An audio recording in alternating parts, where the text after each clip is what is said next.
For a second, they thought the room was full of people.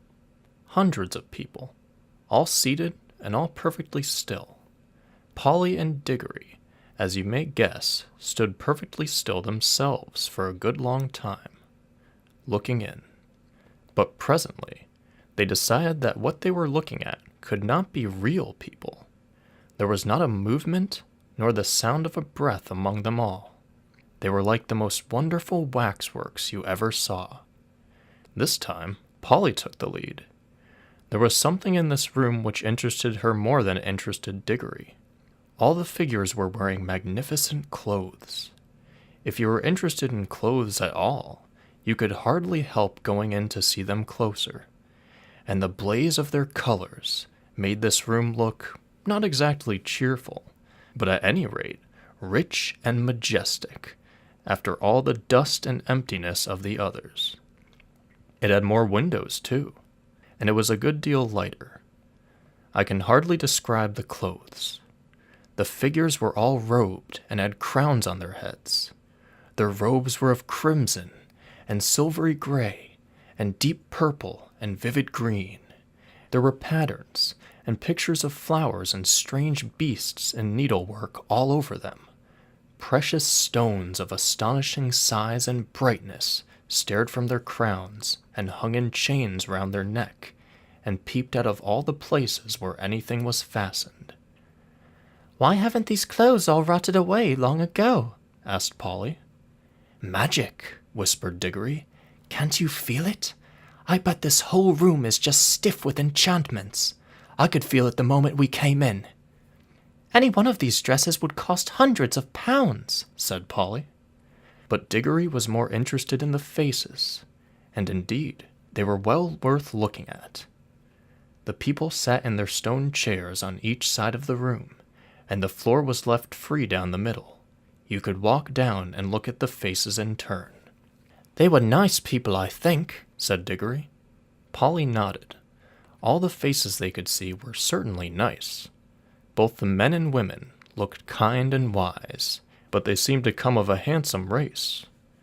But after the children had gone a few steps down the room, they came to faces that looked a little different. They were very solemn faces. You felt you would have to mind your P's and Q's if you ever met living people who looked like that. When they had gone a little further, they found themselves among faces they didn't like. This was about the middle of the room. The faces here looked very strong and proud and happy, but they looked cruel. A little further on, they looked crueler. Further on again, they were still cruel, but they no longer looked happy. There were even despairing faces, as if the people they belonged to had done dreadful things, and also suffered dreadful things. The last figure of all was the most interesting.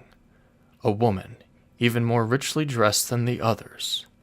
Very tall, but every figure in that room was taller than the people of our world, with a look of such fierceness and pride that it took your breath away. Yet she was beautiful, too. Years afterward, when he was an old man, Diggory said he had never in all his life known a woman so beautiful. It is only fair to add that Polly always said she couldn't see anything specially beautiful about her. This woman, as I said, was the last, but there were plenty of empty chairs beyond her, as if the room had been intended for a much larger collection of images. "I do wish we knew the story that's behind all this," said Diggory. "Let's go back and look at that table sort of thing in the middle of the room." The thing in the middle of the room was not exactly a table.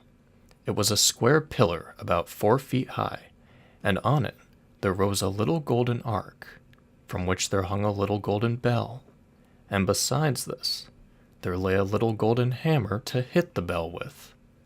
I wonder, said Diggory. "There seems to be something written here," said Polly, stooping down and looking at the side of the pillar. "By gum, so there is," said Diggory. "But of course we shan't be able to read it." "Shan't we? I'm not so sure," said Polly. They both looked at it hard, and as you might have expected, The letters cut in the stone were strange.